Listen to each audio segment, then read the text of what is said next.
Documentaries तो बहुत सारे विषयों पे बहुत समय पे रेलवे और सभी ऑर्गेनाइजेशन बनाते रहते हैं।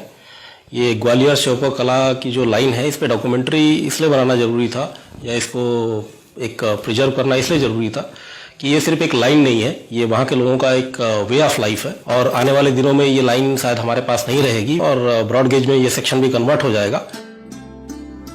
ग्वालियर से श्योपुर कलान चलती है एक छोटी ट्रेन, छोटी यानी कि सिर्फ 7 डिब्बों की और छोटी सी पटरी पर। ऐसी रेल शायद ही और कहीं देखी जाएगी जो 200 किलोमीटर छोटी पटरी पर और डिब्बों से चलती है। ये छोटी सी गाड़ी इस क्षेत्र के ग्रामीण इलाकों को ग्वालियर शहर से जोड़ती है। इस रूट पर प्रतिदिन ग्वालियर से श्योपुर कलान, ग्वालियर से सबलगढ़ और सबलगढ़ से श्योपुर कलान के बीच 8 गाड़ियां निरंतर चलाई जाती हैं।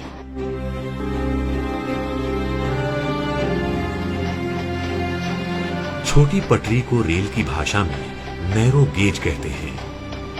आम नैरो गेज की चौड़ाई 2.5 फीट होती है, जबकि इसकी चौड़ाई केवल 2 फीट। भारतीय रेल में पहाड़ों को छोड़कर मैदानों में 2 फीट की रेल सिर्फ यही है। छोटी रेल, इसका इंजन, इसके डिब्बे, पटरियां, ये सब आम नहीं है। तरक्की की राह पर जहां देश में ज्यादातर लाइनें ब्रॉड गेज में परिवर्तित हो चुकी हैं, नैरो गेज के डिब्बे और पटरियों को मेंटेन करना अपने आप में एक चुनौती है। इंजन और डिब्बों के स्पेयर्स के साथ साथ पटरियों की मेंटेनेंस भी एक बहुत बड़ी चुनौती है। अब कुछ ऐसा हो गया है कि इसके स्पेयर्स पार्ट्स मिलने बंद हो गए हैं और जो डीजल हम इसको यूज करते थे स्टीम इंजन से कन्वर्ट करके बाद में, वो भी अब मेंटेन करने में प्रॉब्लम होने लगी है। फिर भी रेल कर्मियों के लगातार परिश्रम और मनोबल से इस रूट पर दिन में 8 गाड़ियां चलाई जा रही हैं। वर्ष 1987 से नैरोगेज का संचालन 13 डीजल इंजनों के द्वारा किया जा रहा है। नैरोगेज कोचों के शेल कालका एवं कुर्दुवाड़ी वर्कशॉप द्वारा उपलब्ध कराए जा रहे हैं एवं उनकी बोगी हमारे द्वारा तैयार की जाती है। हमारे द्वारा निर्धारित प्रिवेंटिव मेंटेनेंस शेड्यूल एवं संरक्षा के सभी मानकों का अनुपालन समय पर किया जाता है। हर क्षेत्र की तरह यहाँ भी रेलवे की महिला कर्मचारियों का योगदान सराहनीय है। यहाँ पर गाड़ी में जो भी काम होता है कारपेंटरी का, उसे हम संभालते हैं। सनमाइका लगाना, साइडों में विंडो, खिड़कियाँ टूटी हुईयों को बदलना, गाड़ी के फुटबोर्ड चारों जो खराब होते हैं उन्हें सही करना, डोर हैंडल हैं उनको ठीक करना जो खराब होते हैं। प्रतिदिन यार्ड में गाड़ियों की धुलाई, सफाई और जरूरी रखरखाव किया जाता है और साफ एवं सुरक्षित गाड़ी प्लेटफॉर्म पर लगाई जाती है।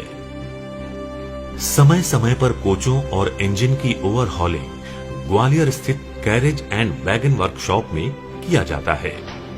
वीरान जंगलों से गुजरती हुई 200 किलोमीटर की पटरी को मेंटेन करना आसान काम नहीं है, पर रेलवे के ट्रैकमैन और अन्य कर्मचारी पूरी कर्मठता के साथ लगातार जुटे रहते हैं, जिसकी वजह से ट्रेन सुरक्षित बिना रुकावट के चलती है।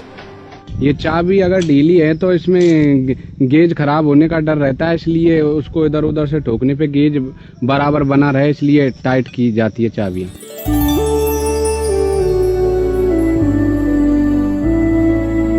उसमें जो भी अनइवेंस ट्विस्ट वगैरह होते हैं वो पुश ट्रॉली द्वारा या मोटर ट्रॉली द्वारा मेंटेनेंस का कार्य चेक किया जाता है।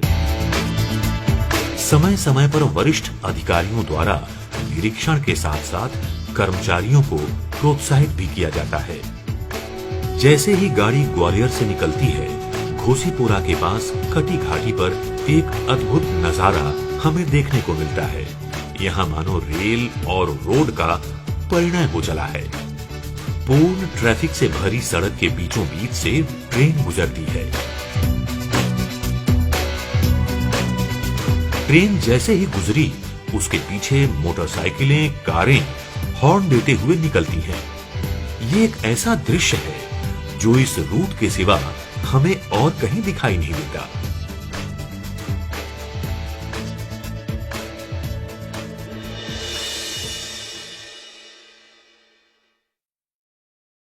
सिंधिया स्टेट के ज़माने में महाराजा की वजह से चंदन की लकड़ी आती थी और वो इंजन में काट कर जलाई जाती थी और उससे स्टीम बनती थी और गाड़ी चलती थी। ये हमने देखा। सन 1893 में इस लाइन की शुरुआत माधवराव सिंधिया प्रथम ने अपने महल में शौकिया तौर पर की थी। आज भी सिंधिया के जय विलास पैलेस में कुछ जगहों पर ये लाइन दिखाई देती है। ये ट्रेन हमारे यहाँ से गुजरती थी। ये जो अभी जो रास्ता है ये मांडर का बाग है और बीच में हमारा बीच में उसको ट्रेन जाती थी। यहाँ गंजी में ग्वालियर ग्रास डिपो होता था। करीब 3-4 हज़ार घोड़े होते थे तो उनके घास का बंदोबस्त होता था। तो यहाँ से घास ले जाने के लिए ट्रेन कई बार यहाँ से आती थी और जाती थी। स्टेशन परिसर के बाहर स्टीम इंजन खड़ा हुआ है। वो इंजन के इतिहास ऐसा है कि उसको ग्वालियर की रियासत ने रेस में जीता था और वो इंजन जो है चंदन की लकड़ी और तेल से चलाया जाता था।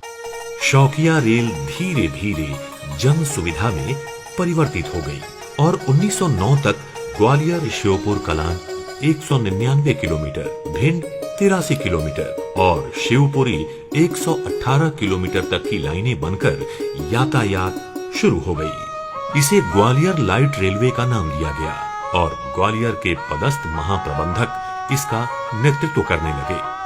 सन 1942 में सिंधिया स्टेट रेलवे में और 1951 में ये लाइन मध्य रेलवे में मिल गई।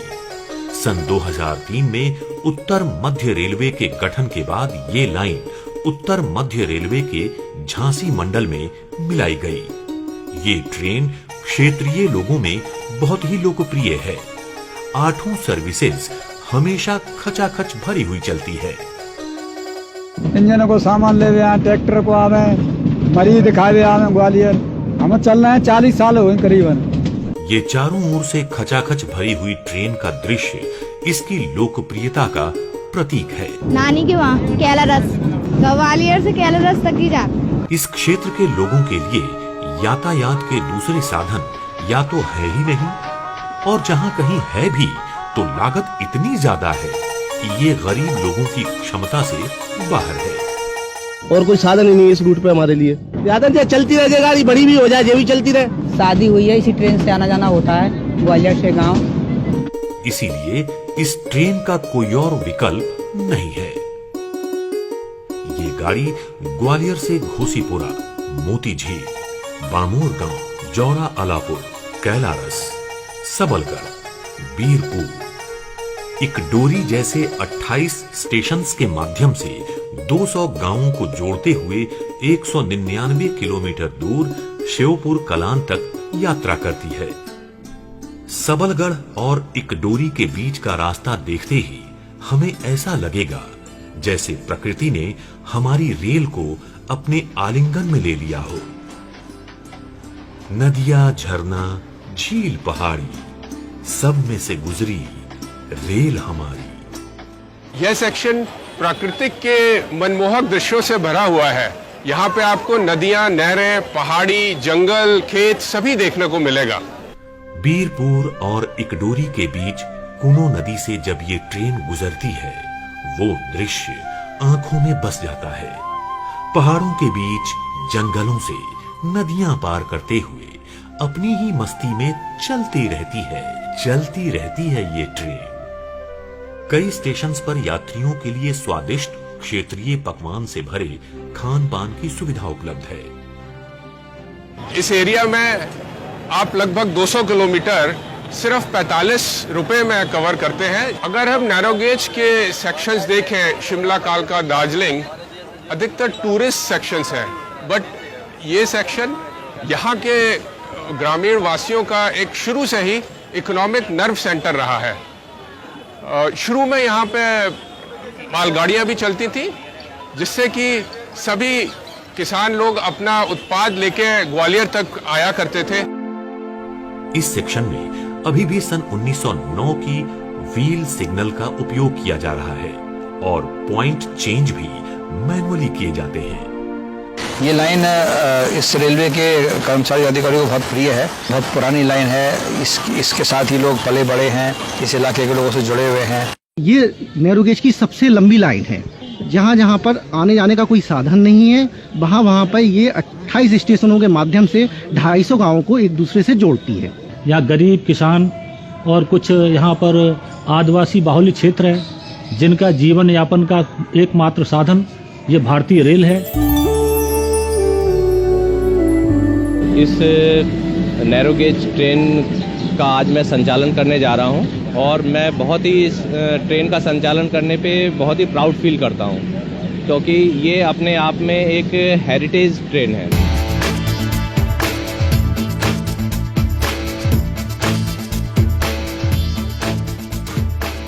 ये जो आप पीछे एक नैरो गेज का डिब्बा देख रहे हैं, ये एक 2 फीट यानी कि 610 मिलीमीटर की नैरो गेज लाइन का एक पुराना डिब्बा है। ये लाइन और ऐसी कई लाइनें सिंधिया घराने ने बनाई थी 1836 के आसपास, जब उन्होंने यहाँ अपना हेडक्वार्टर सेटअप किया था ग्वालियर में। यात्रा की सुविधाएं देने के लिए बनाया था। इससे बिजनेस हुआ करता था, लोग अपनी यात्रा पूरी करते थे। इस इलाके में अभी और यात्रा के साधन नहीं थे, अभी भी नहीं है शायद, लेकिन धीरे धीरे ये लाइन पुरानी होने लगी, इसके रखरखाव में दिक्कतें आने लगी और इसको आयाम परिवर्तन करने का एक निर्णय लिया गया था कुछ वर्ष पहले।